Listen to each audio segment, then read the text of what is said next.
अस्सलाम वालेकुम नाज़रीन, प्रोग्राम न्यूज़ रूम के साथ मैं हूं आपकी मेज़बान बुशरा भट्ट। नाज़रीन, देखते हैं आज न्यूज़ रूम से हमें कौन कौन सी खबरें पता चलने वाली हैं। तो चलते हैं सबसे पहले माजिद साहब के पास और देखते हैं ये हमें कौन सी खबर बताने वाले हैं। ये एक तो पंजाब में जो मार्केटें और बाज़ार 9 बजे बंद करने का हुक्म दिया गया था, वो इससे पहले वापस ले लिया गया था, लेकिन अब दोबारा उसमें तोसी करते हुए 19 जुलाई तक मार्केटें खुली रखने का कहा गया है। एक खबर ये है। दूसरी, वज़ीर आला पंजाब हमज़ा शहबाज शरीफ ने लाहौर में प्रेस कॉन्फ्रेंस की है। उन्होंने ईद पर बेहतरीन सफाई इंतज़ामात करने पर शाबाश दी है मुतल्लिक़ा इदारों को और सैनिटरी वर्कर्स को 1 माह की इजाफी तनख्वाह देने का ऐलान किया है। इस मौका पर उनका कहना था कि इमरान खान इंतशार के ख्वाहिशमंद हैं, मुल्की मफादात के लिए सियासी मफादात को दांव पर लगा रहे हैं और हम कुर्बानी देने वाले अवाम को अब रिलीफ देंगे। इसके साथ एक और ख़बर है कि सरकारी फ़ीस की अदायगी में करोड़ों के मुबैना गबन पर शेख रशीद को, जो साबिक़ वफाकी वज़ीर दाखिला हैं, एंटी करप्शन पंजाब ने तलब कर लिया है। और इसके साथ साथ शमाली वज़ीरिस्तान में पाक फ़ौज ने कार्रवाई की है, जिसमें 6 दहशतगर्द मारे गए हैं। ये है नाज़रीन, ताजिर बरादरी को ये जो हुकूमत है उन्होंने बड़ा रिलीफ दिया है कि मार्केट्स जो हैं रात देर तक 19 जुलाई तक खुली रह सकती हैं। उसके बाद ये फ़ैसला किया जाएगा कि मार्केट्स 9 बजे बंद करनी है या नहीं करनी। अब देखते हैं कि सिटी के हवाले से ज़ुबैरी साहब के पास कौन सी खबरें हैं, हमें क्या बताएंगे। सिटी के हवाले से यह है कि जी आजकल ज़िमनी इलेक्शन का बहुत ज़ोर शोर है, तो लाहौर की 4 सीटों पे जो है वो इलेक्शन होगा, ज़िमनी इंतखाबात। उसके लिए पुलिस का सिक्योरिटी प्लान जो उन्होंने जारी किया है कि 8000 से ज़ायद अफसर और अहलकार जो हैं वो तैनात होंगे और डॉल्फिन स्क्वाड एलिट फोर्स की 13 टीमें जो हैं वो पोलिंग स्टेशन के गिर्द पेट्रोलिंग करेंगी। इसके अलावा उन्होंने कहा जी पुलिस को फ़ौज और रेंजर्स की मामूलत हासिल होगी। ये अहम खबर है। हो गई, हमने सिटी के हवाले से भी खबरें जान ली। अब देखते हैं एंटरटेनमेंट में क्या चल रहा है और स्पोर्ट्स के हवाले से कौन सी खबरें हैं हमारे पास। स्पोर्ट्स में हमारे पास है जनाब, आज श्रीलंका में कशीदगी के बायस बांग्लादेश ने एशिया कप की मेज़बानी के लिए, क्रिकेट की बात कर रहे हैं, उसकी बांग्लादेश मेज़बानी के लिए उसने शुरू कर दी हैं।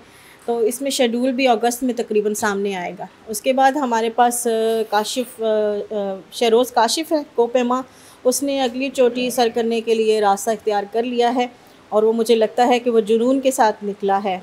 उसके बाद हमारे पास है जनाब एशियन हैंडबॉल चैम्पियनशिप, पाकिस्तान की 12 रुकनी जूनियर टीम का ऐलान कर दिया गया है। शोबिज़ के हवाले से हम बात करेंगे कि हमारे पास आज अफसोसनाक ख़बरें हैं। हमारे 2 पीटीवी टाइम के पुराने ओल्ड अदाकार जो हैं, तनवीर जमाल साहब और रुबीना मुस्तफ़ा, जो कि हमारे हैं फ़िल्म एक्टर हैं, मुस्तफ़ा कुरैशी, उनकी अहलिया हैं रुबीना साहिबा, वो वफ़ात पा चुकी हैं कराची में। और तनवीर जमाल साहब जापान में उनका इंतकाल हुआ है। गुज़श्ता रोज़ वो कैंसर के मर्ज़ में मुब्तला थे और उनकी जो फैमिली थी वो उनके मदाहों से अपील कर रही थी उनकी सेहतयाबी के लिए। गुज़श्ता रोज़ वो इंतकाल कर चुके हैं और उनकी वसीयत के मुताबिक उन्हें टोक्यो में उनकी तदफीन की जाएगी। और शोबिज़ के हवाले से मज़ीद ख़बर ये है कि ज़ारा अब्बास कहती हैं कि जी शोबिज़ में ही नहीं, हर जगह पे ख़वातीन का इस्तेसाल किया जाता है और घर में हो या शोबिज़ इंडस्ट्री में हो या सोशल मीडिया में हो, ख़वातीन हर जगह पर तफरीक का शिकार होती हैं। ये हमारे पास ख़बरें। तो ये हमने मादी साहब ने भी बता दी, एमरा के हवाले से भी और बल्दियात के हवाले से भी हमें काफ़ी जो है वो ख़बरें में पता चल गई हैं। अब भी हमारे साथ अज़ीम नज़ीर साहब भी मौजूद हैं, तो ये जो सारी ख़बरें हैं ये जानते हैं, अज़ीम नज़ीर साहब के साथ डिस्कस करते हैं और इस पर जो है देखते हैं कि अज़ीम नज़ीर साहब क्या कहते हैं। अस्सलाम वालेकुम। वालेकुम अस्सलाम। अच्छा, सबसे पहले ये जो हुकूमत ने पेट्रोल सस्ता करने का फ़ैसला किया, वो भी सिर्फ 10 रुपये, आप क्या समझते हैं तकरीबन 90 रुपये महंगा करने के बाद 10 रुपये सस्ता कर देने का फ़ैसला, क्या आवाम को पागल नहीं बनाया जा रहा है? ये जो पेट्रोल सस्ता करने की बात है, इस पे सब लोग यही कह रहे हैं कि ये 17 जुलाई के लिए हो रहा है, जिस दिन इलेक्शन है। उसके बाद शायद ये 14 रुपये इन्होंने एक टैक्स लगाया था, 10 रुपये उसमें से सस्ता किया है, यानी अब भी पेट्रोल 238 रुपये होगा। थोड़ा सा फ़र्क पड़ा है, चले 10 लीटर में किसी का 100 रुपया बच जाएगा, लेकिन अभी भी आलमी मार्केट में जितना तेल सस्ता हुआ है उसके मुकाबले में ये कमी कम है। मुमकिन है ये कुछ अरसे के बाद और 10-10 रुपए करके 2-3 दफ़ा में सस्ता मज़ीद कर दें, लेकिन ये लगता ऐसे ही है जैसे ये एक इलेक्शन के लिए उन्होंने ना एक स्टंट बनाया है कि पेट्रोल सस्ता करके कुछ लोगों को, मैं बल्कि ये जो 19 जुलाई तक मार्केटें खुली रखने का है, इसको भी शायद इलेक्शन से ही अगर आप जोड़ दें, क्योंकि दुकानदार तबका किसी भी सूरत 9 बजे दुकानें बंद करके राज़ी नहीं था। तो वो दूसरी एक और वजह भी हो सकती है कि ईद उल अज़हा के बाद ना शादियां बहुत होती हैं, जिसकी वजह से लोगों को मार्केटों में शॉपिंग वॉपिंग करने के लिए ज़्यादा जाना पड़ता है। मुमकिन है ये 19 जुलाई के बाद मज़ीद एक्सटेंशन कर दें, लेकिन मैं फिर यही कहूँगा, पहले भी मैं 2-3 दफ़ा ये कह चुका हूँ कि मार्केटें खुलने का टाइम मुकर्रर किया जाए सुबह के वक्त का, ताकि जो 12-1 बजे दुकानें खुलती हैं दुकानदारों को बहुत रात तक ना बैठना पड़े। वो खुद ही एक जो सर्टन टाइम है जो जिस टाइम पे पूरी दुनिया में मार्केटें बंद हो जाती हैं सुबह खुल के, उस टाइम पे ये अपना खोलने का, मार्केटें खोलने का टाइम मुकर्रर अच्छा, है। आपके ख्याल में क्या ये जो इलेक्शन तक इन्होंने ये रिलीफ आवाम को दे रहे हैं, तो आपके ख्याल में क्या है कि 19 जुलाई के बाद दोबारा से ये महंगी चीज़ें होना शुरू हो जाएंगी? देखिए, ये भी अब दौर बहुत बदल चुका है। अब लोगों को धोखा देना इतना आसान नहीं रहा। उनके वोट ख़रीदे तो जा सकते हैं, जैसा बहुत से हलकों से ये इतलात मिली हैं कि वोटों की ख़रीदो फ़रोख्त की जा रही है, और हो सकता है दोनों तरफ से की जा रही हो या किसी एक तरफ से। बहरहाल ये पेट्रोल सस्ता करने से ज़्यादा ख़तरनाक चीज़ जो है ना इलेक्शन के लिए, वो वोटों की ख़रीदो फ़रोख्त है। ऐसी जमहूरियत कोई जमहूरियत नहीं जिसमें लोग चंद रुपए लेकर आपको वोट दे दें और फिर बाद में आप जो मर्ज़ी करते रहो। इस ट्रेंड को रोकना चाहिए और इलेक्शन को एक शफाफ तरीके से कराना चाहिए, ताकि जो हमारे रियल लीडरशिप है वो सामने आए, ना कि पैसे के ज़ोर पे इलेक्शन जीत कर सामने आए और फिर वो एक खंबे की तरह, एक समझें रोबोट की तरह काम करते हैं उनका, और अपने हलके के लोगों से या अपने मसाइल से कभी ज़ुबान नहीं खुलती।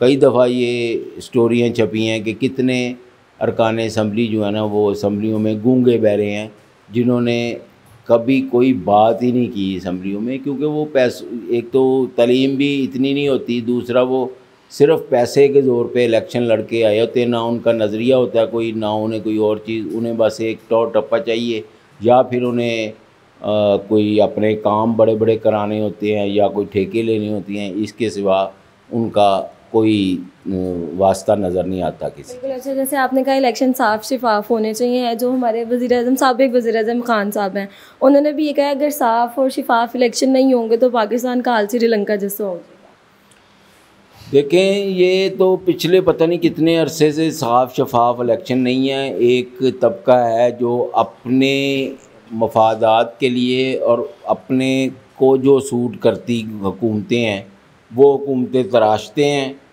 उनको जितनी देर इस्तेमाल करना होता है इस्तेमाल करते हैं, फिर उन्हें गिरा कर कुछ दूसरी हुकूमत तराश देते हैं।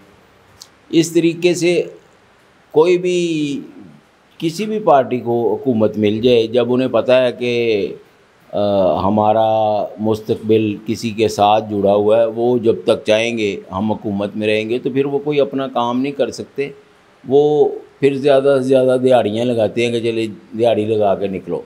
अच्छा, जैसे आपको पता है बारिशों का सिलसिला है और कराची की हालत आपके सामने है, बारिशों की वजह से काफ़ी जाँ बहक भी लोग हो रहे हैं, तो आप क्या समझते हैं कौन ज़िम्मेदार कौन है इस चीज़ का? नहीं, देखिए, ज़िम्मेदारी की बात बाद में है। सबसे पहले ये एक ऐलान हो रहा है पिछले बड़े अरसे से, कई दिन से, कि इस दफ़ा बड़ी खौफनाक बारिशें होने वाली हैं। इसके लिए कोई इंतज़ाम, कोई सद्देबाब, कोई ऐसी चीज़ की जानी चाहिए।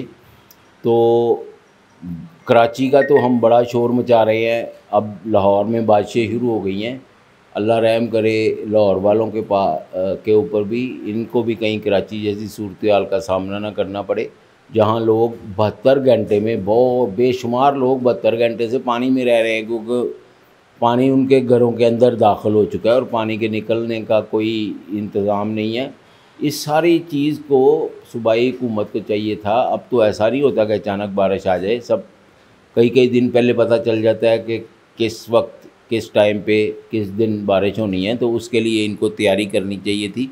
ये उन्होंने तैयारी नहीं की। अब देखें अब लाहौर में या पंजाब में भी ऐसा ही कोई सूरत हाल ना बन जाए, तो हमें कराची को क्रिटिसाइज़ करने से पहले पंजाब का हाल देखना होगा कि आने वाले दिनों में जब बारिशें ज़्यादा होंगी, बारिशें शुरू हो चुकी हैं। आज का ही उन्होंने कहा था 13 से लेके 23 तक बहुत ज़्यादा बारिशें हैं।